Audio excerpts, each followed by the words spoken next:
Los Terres dels Alforins són 12 bodegues que lo que volen defendre és fonamentalment el paisatge cultural dels alforins.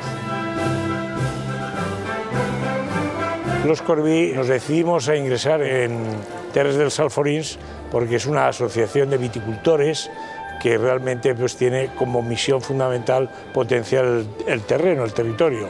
Creo que para nosotros, que es un pequeño proyecto muy personal y económicamente más limitado, para nosotros es imprescindible, ¿no?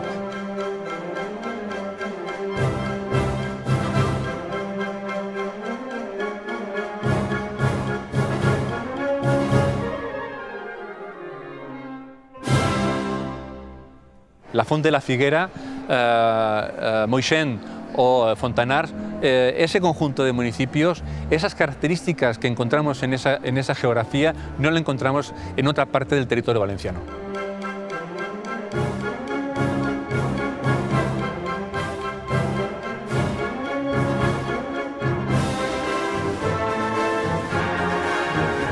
Paisaje, cultura, territorio y viabilidad económica deben darse la mano, si no, lo más que podemos aspirar, pasado un tiempo, por la vía de la prohibición o de la ordenación reguladora estricta y solamente estricta, es a convertirlos a dejarlos como museos o como parques temáticos.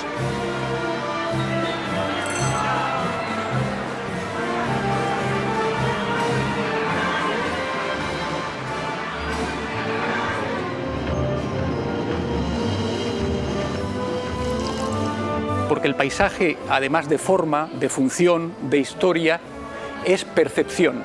Y la percepción de los paisajes del vino no es solo visual, no es solo estética, es la experiencia organoléctica y sensitiva de consumir el producto del paisaje. En cierto modo es beber y comer el paisaje.